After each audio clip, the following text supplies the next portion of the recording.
Rompiendo maldiciones generacionales. ¿Cómo está dando tema para charlar este asunto? ¿Cómo está dando letra permanentemente durante la semana? Me preguntan cosas o me hablan cosas. Algunos me empiezan a escribir por las redes. Hay un muchacho que congregó con nosotros hace unos cuantos años atrás, con quien mantenemos igualmente una relación, un vínculo. Me vuelve loco, me bombardea con filosofía respecto al tema de maldiciones generacionales. Que esto sí, que esto no, que pim, pum, pam. Ah, ahora sí, ahora entiendo. Me da ganas así de decirle, vení congregá, déjate hinchar. Que tengo que andar explicándole por Instagram todo de qué se trata el tema, ¿no? Venga al culto y es más sencillo. Pero me di cuenta que es un tema que está calando muy hondo porque son situaciones que, aunque tal vez no nos demos cuenta con el rótulo, maldiciones generacionales, o con que sea algo espiritual, son situaciones que vivimos constantemente, son temas con los que luchamos todo el tiempo. La mayoría de ellos son situaciones aceptadas, o sea que dijimos, bueno, esto es parte de mi vida, entonces por lo tanto camino por ese lado. El lunes estaba conversando con una persona y surgió un tema que tenía que ver con esas preguntas a veces también filosóficas que hace la gente, diciendo, le voy a contar el caso para que usted se ponga en contexto, una persona que a los, no sé si 20 años, 18 años, una cosa así, había 18 años, perdió a su novia en un accidente trágico que la chica tenía 17 años de edad. Esto fue hace mucho tiempo, pasa el tiempo, pasan los años, pasaron como 30 años, creo, 20 y pico años más. Esta persona ya casada, con hijos, bla, bla, bla, bla, bla. Resulta ser que pierde en un accidente trágico, también de la misma manera, también en un cruce de ferrocarril, a su hija de 17 años. Entonces, lo mismo, la situación generó un trauma muy, muy fuerte en su interior. Imagínense, ¿no? Es totalmente traumático porque revivió lo que le había pasado con aquella novia y al mismo tiempo tiene que sufrir la pérdida de su hija en una situación exactamente igual, copiada una de la otra. Entonces, obviamente, estaba yo ahí, a que no sabe qué me dijeron. Ya me faltaba ahí, vio la palabra que leímos esta semana. ¿Quién murió? ¿Quién pecó? ¿Él o sus padres para que él naciera ciego? Inmediatamente, y me dice una persona, ¿eso es generacional? Me dice, no es generacional porque no hay unión de sangre ahí, así que no es generacional. Fíjese cómo razonamos, analizamos y resolvemos las cosas como que incluso la maldición o supuesta maldición generacional resulta que ahora se transmite por medio del ADN. Si hay una relación sanguínea, sí; si no hay relación sanguínea, no. Fue un tiempo de administración sobre ese tema, hablando de por qué se dan esas cosas, y se lo resuelvo muy sencillo para que no me lo pregunte después o si le queda la duda. Mi respuesta fue, las cosas pasan. Lo que pasa es que cuando se repiten de determinada manera nos resaltan muy a la vista, lo tenemos muy cercano, pero si hubiera sido, en vez de 17, tenía 18, en vez de en un auto, hubiera sido en un colectivo, ya no lo harías esa relación. Las cosas sencillamente pasan. La llamada maldición generacional es otra cosa, es la repetición de patrones, aquellas cosas que vemos de nuestra familia, de nuestros ancestros, de nuestros antepasados, que creemos que nos tiene atados, ligados a una repetición, que creemos que, por eso digo como un ADN, está dentro nuestro y como si fuera la tendencia a sufrir determinada enfermedad, como si ya estuviera enquistado en nosotros, lo vamos a repetir.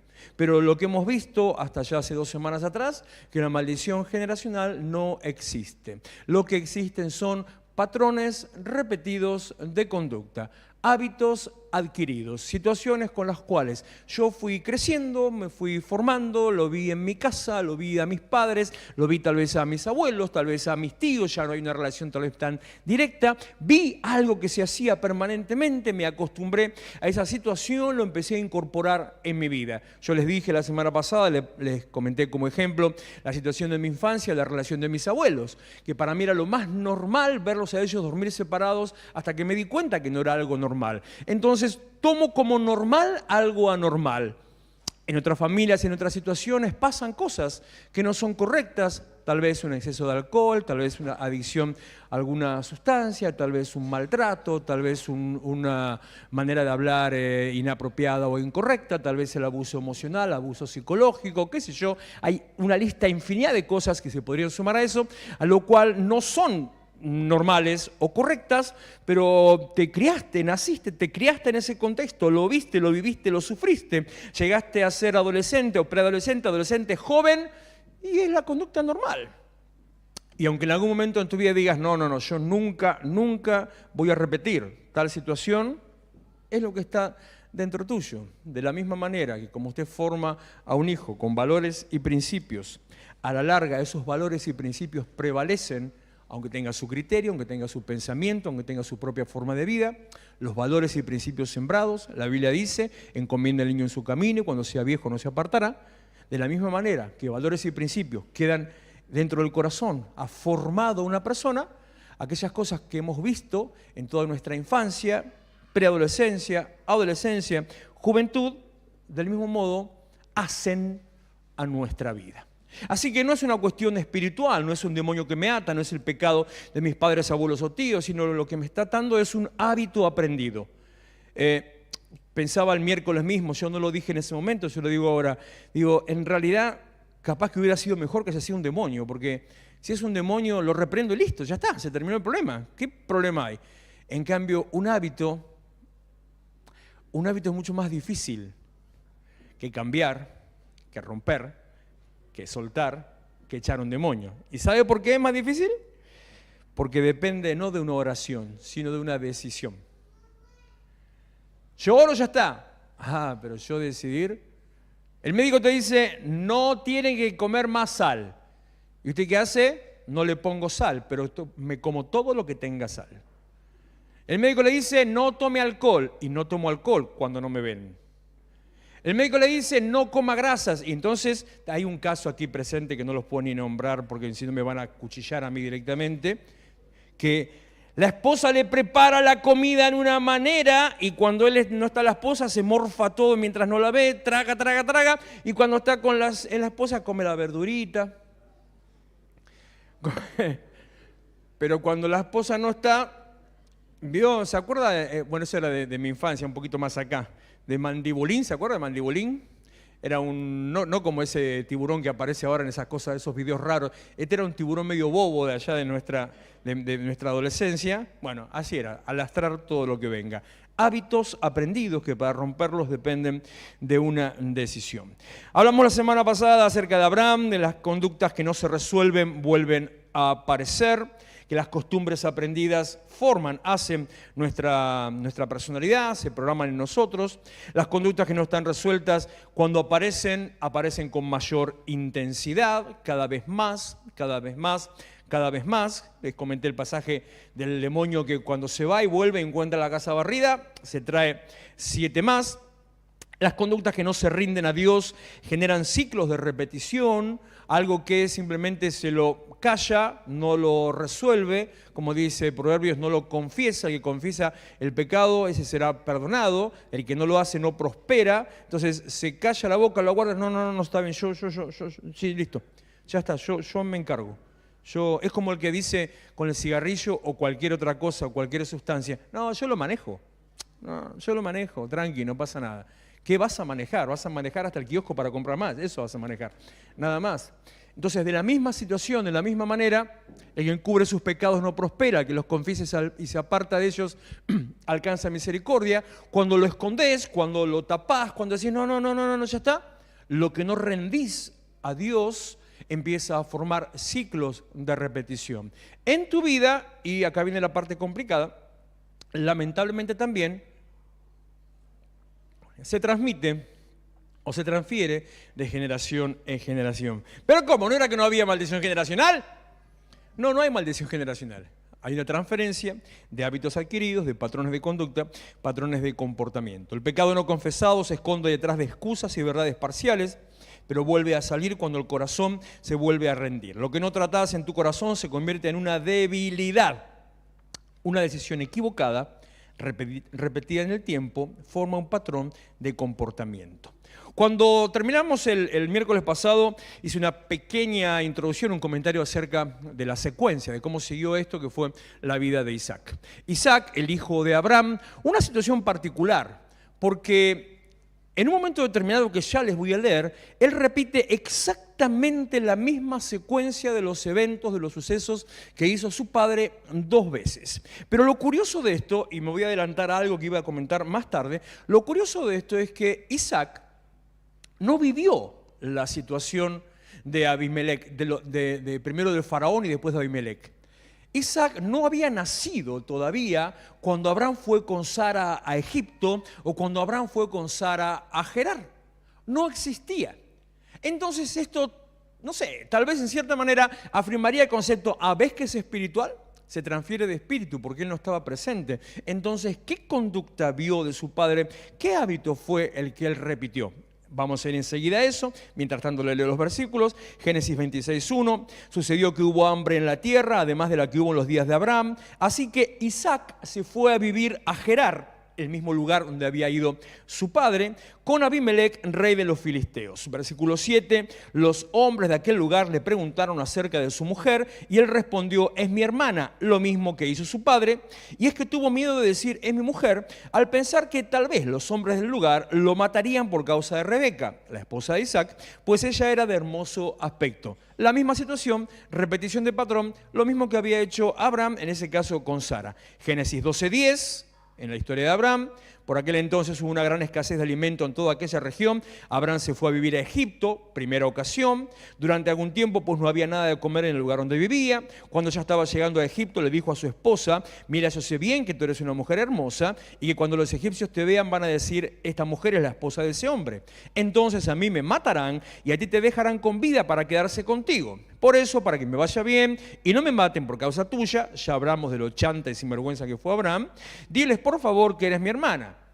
Génesis 21, la segunda ocasión, Abraham partió desde allí en dirección a la región del Negev y se quedó a vivir entre Cades y Sur. Mientras vivía en Gerar, donde ahora dije que había ido Isaac, Abraham decía que Sara, su esposa, era su hermana. Entonces Abimelech, rey de Gerar, mandó a buscar a Sara y la tomó por esposa. Pero aquella noche Dios apareció a Abimelech en sueños y le dijo, puedes darte por muerto a causa de la mujer que has tomado, porque ella es casada. Isaac vive una situación similar. Se le genera el mismo temor. Había pasado previamente la misma situación. Estaban viviendo en el mismo contexto. Había hambre sobre la tierra como había pasado anteriormente.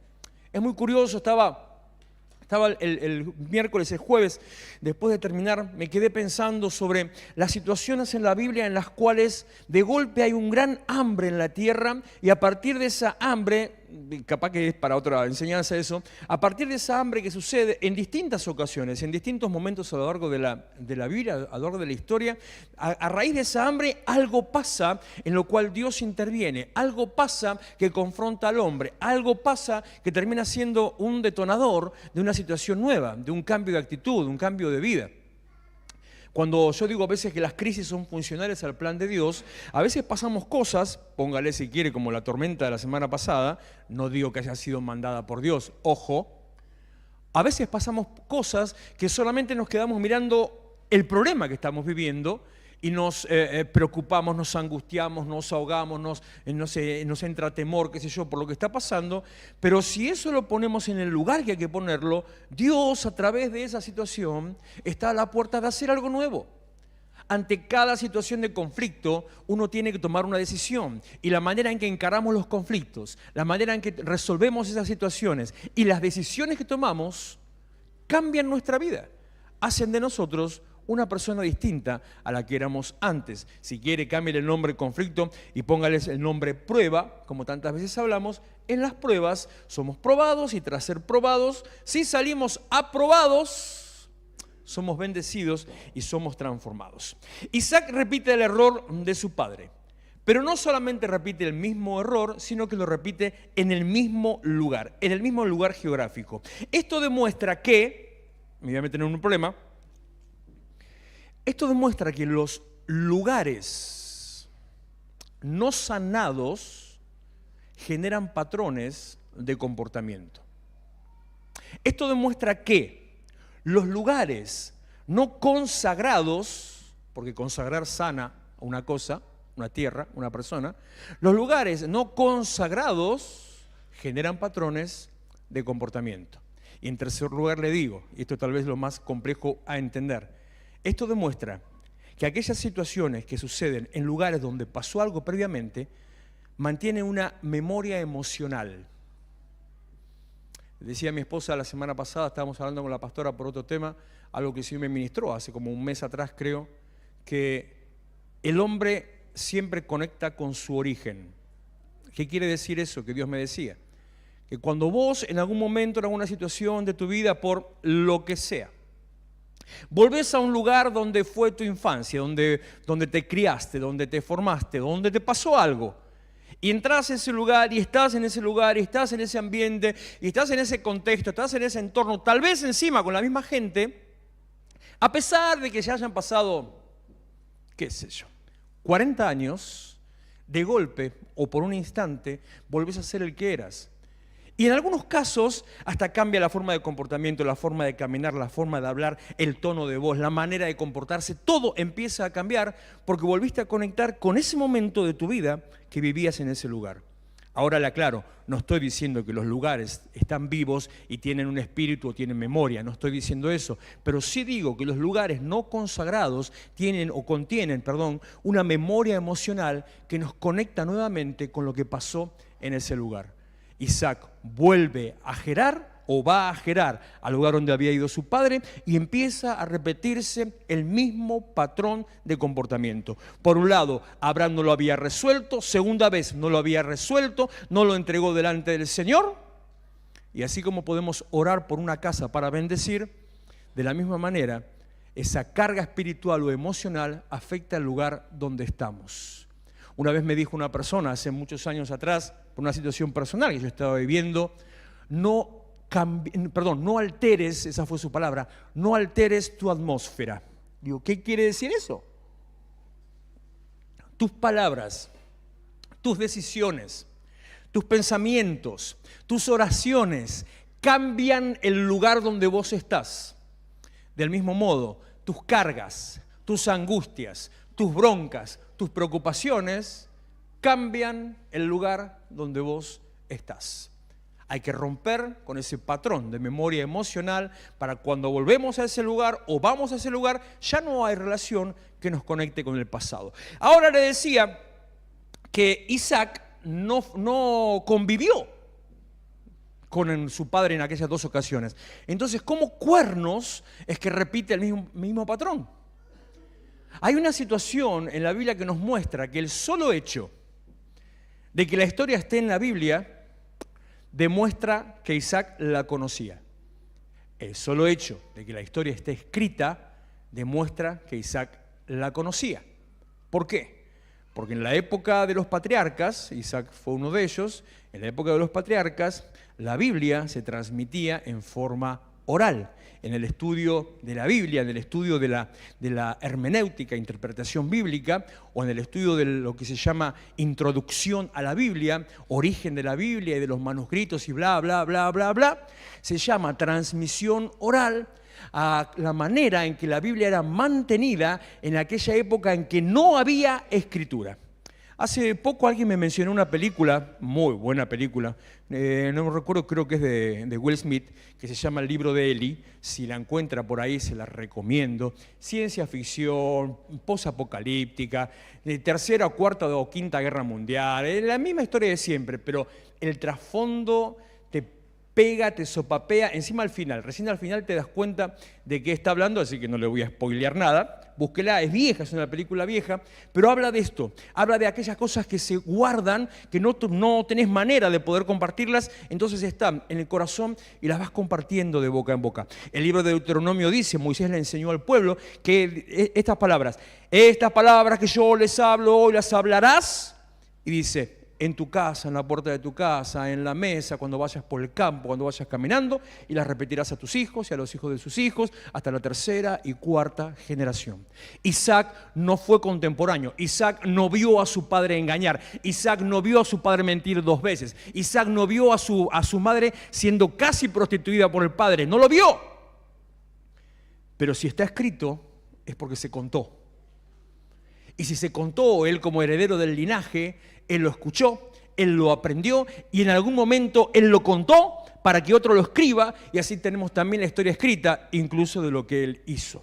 Por lo tanto, estaba plenamente consciente, tenía total conocimiento de la situación que se había vivido. Repetición del lugar, repetición de patrón, repetición del mismo hábito, vuelve a caer en la misma situación. Las conductas no resueltas se transmiten de generación en generación. Las conductas no se heredan, pero se heredan.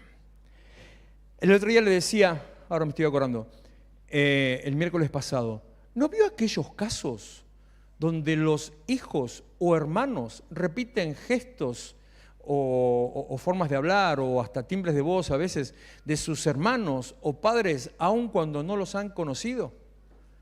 ¿Nunca le pasó de ver a alguien que tal vez se crió sin su padre o sin algún hermano y de golpe verlo que habla de la misma manera, hace los mismos gestos, se mueve del mismo modo? ¿De dónde saca eso? Los patrones repetidos, las conductas repetidas se incorporan al perfil de personalidad y se transmiten, no sé si es en el ADN, no sé si es simplemente en el ambiente, no sé si es en las emociones o la conducta o el comportamiento, pero quedan en la memoria emocional e impactan a la siguiente generación. Si yo lo dejo así, esto así como está, ahí nomás, estoy diciendo, bueno, sí, no hay maldición generacional, pero hay maldición generacional.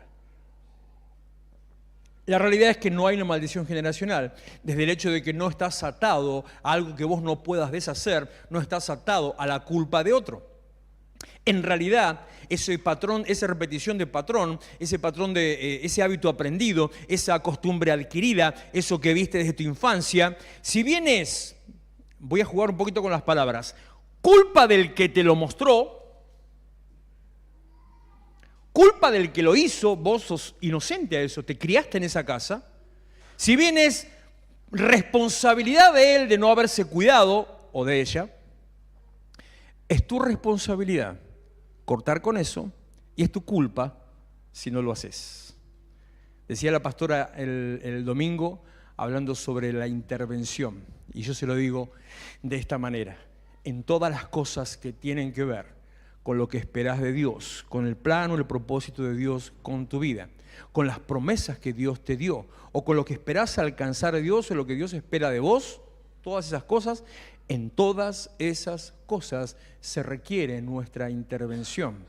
El Evangelio es acción, el reino de los cielos es acción. La vida cristiana, el Evangelio, el reino de los cielos no tiene una actitud pasiva, sino que consta de una actitud activa, y no solo activa, sino proactiva. ¿Qué quiere decir todas estas cosas raras que le estoy diciendo? Que en el Evangelio, en la vida cristiana, en el reino de los cielos, usted no está sentado ahí a ver cómo las cosas pasan o a ver qué le toca en el reparto, sino que usted se tiene que levantar, y no solamente levantarse, tiene que mover un pie, tiene que empezar a avanzar, tiene que abrir un camino, tiene que dirigirse hacia un destino, tiene que marcar un rumbo. Eso es ser la parte de proactivo, avanzar abriendo un camino, y en cuanto usted se levanta y en cuanto usted se empieza a mover y cuando empieza a marcar un rumbo, entonces Dios ahí allana todo el resto, se pone delante suyo, alinea ese camino para que vaya a alcanzar la meta que se propuso. En todas las cosas se requiere de nuestra intervención.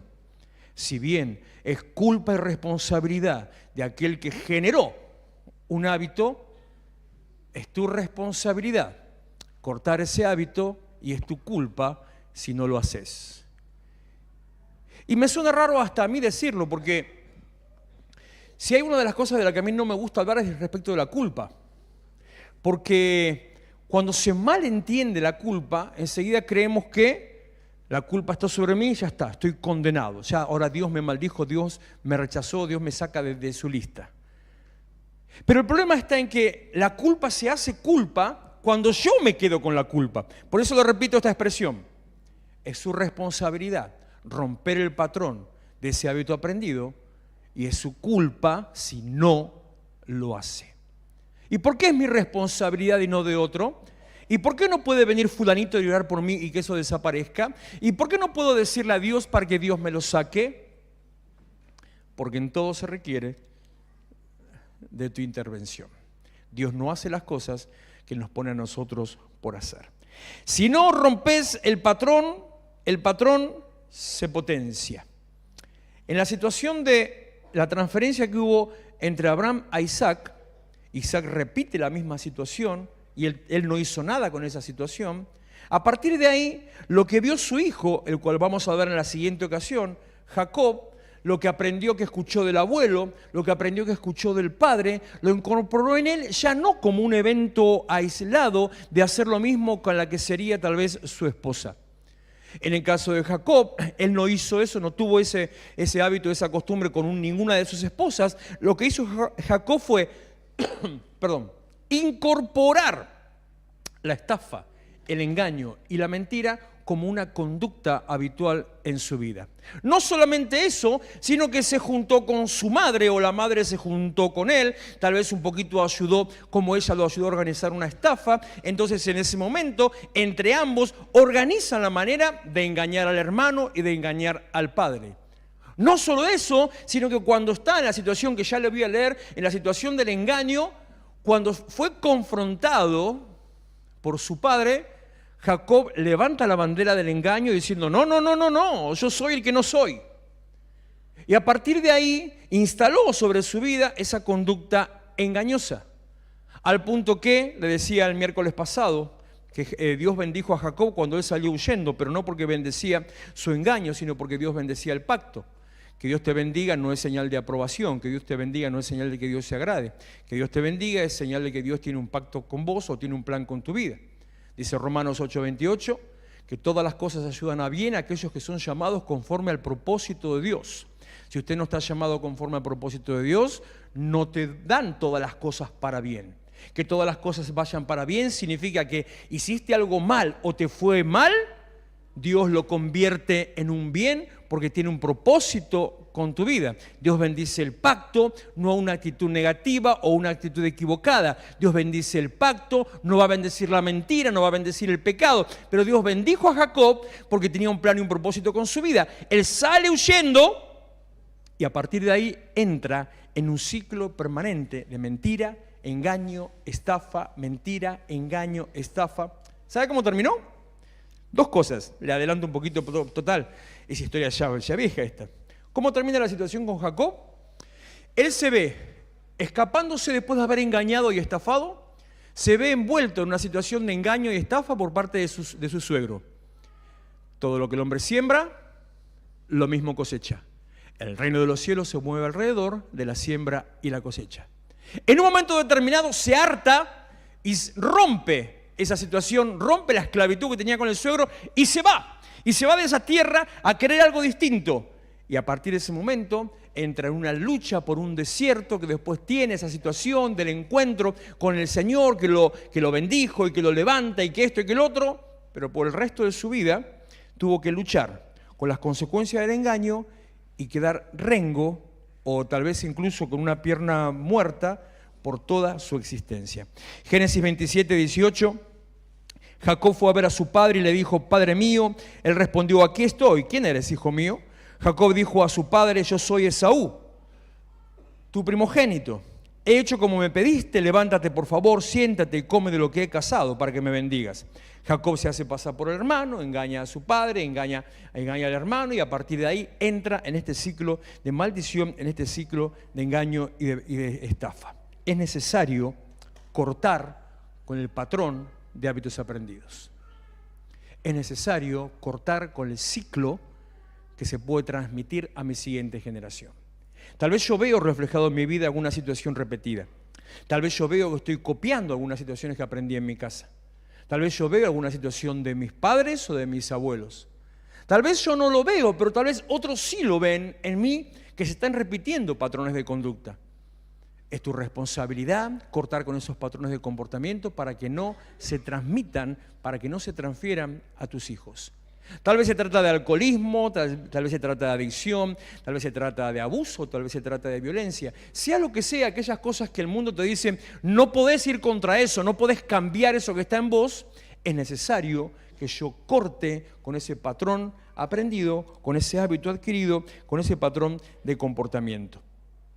El patrón se rompe con decisión, determinación y rendición al Señor. El patrón se rompe con decisión, determinación y rendición.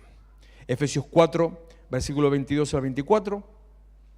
Con respecto a la vida que antes llevaban, se les enseñó que debían quitarse el ropaje de la vieja naturaleza, la cual está corrompida por los deseos engañosos, ser renovados en la actitud o en el espíritu de su mente, ser renovados cambiando su manera de pensar, ser renovados, dejando de estar atado a la manera de pensar que tenía antes. Pero en todo caso, dice y repito, se les enseñó que deben quitarse el ropaje de la vieja naturaleza. En todo lo que tiene que ver con las cosas que Dios espera de nosotros y que vos esperás de Dios, se requiere de tu intervención. Ser renovados en la actitud de su mente y ponerse el ropaje de la nueva naturaleza, creada a imagen de Dios, en verdadera justicia y santidad. Es necesario cortar los patrones. ¿Cómo hago? Primero, identifico el patrón. ¿Qué cosas estás repitiendo que viste en tu casa? A veces la manera de identificarlo no es la mejor. Bueno, en la reunión de matrimonios alguna vez hablamos de eso y posiblemente surja en esta del viernes sobre el tema que vamos a charlar, que después se van a enterar. A veces la manera de enterarnos es por un tercero. O sea, cuando alguien viene y te dice, ¿ves? ¿Sos igual? No lo quiero decir para que nadie diga me está maldiciendo, ¿no? Pero ¿no te lo dijo nunca nadie eso? Igual, o peor todavía, cuando no es entre los esposos, que eso ya ahí va con bronca, ¿no? Es igual que tu madre, igual que tu padre. Sino que a veces, ya no con malicia, sino con un poquito de bronca, se lo decimos al hijo. Cuando hay bronca con el padre, cuando hay bronca con la madre, se lo decimos al hijo. Saliste igual a la loca de tu madre. Más allá de que es algo que no se debe hacer y que genera un nuevo patrón y que eso sí es una maldición, no generacional, pero sí es una maldición.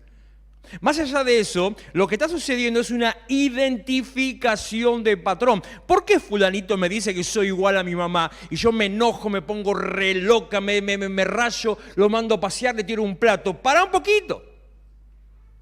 La Biblia dice, examinalo todo. Bueno, más o menos se la saben, gracias. Ahí medio. Examinalo todo, retener lo bueno. Si te dicen eso, no recibas lo que te está diciendo, pero presta atención. ¿Por qué me está diciendo que soy igual a fulanito de tal? ¿Estaré haciendo lo mismo que fulanito de tal? ¿Estaré actuando de la misma manera? ¿Estaré hablando?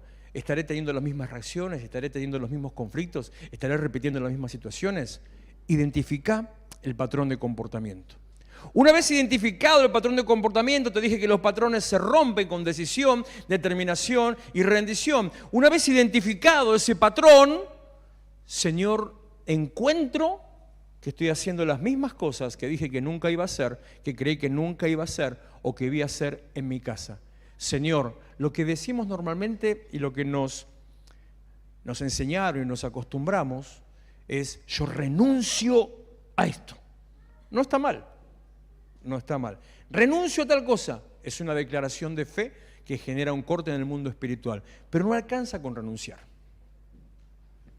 Es necesario, Señor, yo decido no repetir esta situación en mi vida. Señor, yo tomo la decisión de no entrar por ese camino. Señor, yo tomo la decisión de empezar a abrir un camino distinto. Los patrones se rompen con decisión, determinación y rendición. Señor, yo me paro en este momento, en este lugar y no quiero repetir las situaciones del pasado, de mi niñez, de mi infancia, de mis padres, mis abuelos, de quien sea. Señor, yo ahora vengo acá delante tuyo y declaro que soy una nueva creación, una nueva criatura. Y que las cosas del pasado no tienen que ver conmigo porque la maldición generacional no existe, sino que en la cruz, el pacto de la cruz y el pacto de la sangre cortó toda maldición que había sobre mi vida y hizo de mí una nueva persona, una nueva creación, una nueva criatura. Una vez que lo reconozco, que lo identifico y se lo entrego a Dios, tomo la determinación de empezar a andar por un camino nuevo, un camino distinto. ¿Qué patrones estás viendo repetidos en tu casa? ¿Qué situaciones estás viendo que repetís de tus padres? Capaz que no te lo dijo el otro de tu casa. Capaz que en algún momento te escuchaste decir algo que era lo mismo que decía mamá o que decía papá.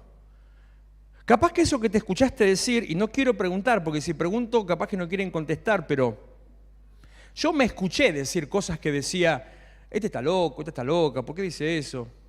Yo me escuché repetir las mismas frases, las mismas expresiones, y cada vez que me escuchaba decir algo así decía, no, yo no quiero esto para mí, ese no soy yo. E inmediatamente cambio, decisión, determinación, rendición. ¿Qué patrones repetidos de tu casa, de tu origen, de tu familia estás viendo sobre tu vida? ¿Qué situaciones negativas estás viendo en tu mente y en tu boca? ¿Cuál es tu actuar, tu hablar, tu proceder? ¿Cuáles son las palabras que salen de tu boca? ¿Cuál es el fundamento, el origen de las palabras que salen de tu boca? ¿Cuál es tu patrón de comunicación? Te explico y ya con esto termino. ¿Cuál es tu patrón de comunicación? O sea, la manera en la que vos te comunicás con los demás, ¿es lo que vos extraes de la palabra de Dios? ¿O la manera en que vos te comunicás con los demás es lo que aprendiste en tu casa, lo que viste hacer en tu familia, lo que viste hacer entre tus padres, lo que viste hacer entre tus abuelos? Cuando identificás alguno de esos patrones en tu vida, los patrones se rompen, los patrones se cortan con decisión, determinación y rendición. En el caso de Abraham, en el caso de Isaac, lo que no fue rendido al Señor generó un patrón, un ciclo. Y eso recayó ahora sobre la vida de Jacob. Pero cuando ellos decidieron cortarlo, es más, Jacob, ya le estoy diciendo todo lo de la semana que viene, Jacob hizo un parate ahí, en ese momento extremo en el cual él se trabó luchando con el ángel, en cuando él hizo de él una nueva persona, cuando el ángel le dijo, ya no será más tu nombre Jacob, sino que Israel será tu nombre, porque peleaste con Dios y venciste. En ese momento empezó a ser una nueva persona y cortó el patrón de engaño sobre su generación. De los hijos de Jacob se pueden decir un montón de cosas, pero no hay ninguno que haya sido un engañador. Capaz que alguna mentirilla por ahí. Hubo uno medio adúltero, uno otro que fue medio rata, pero no hay un patrón de engaño, porque él cortó en el encuentro con el Señor. Póngase en pie, que ya terminamos.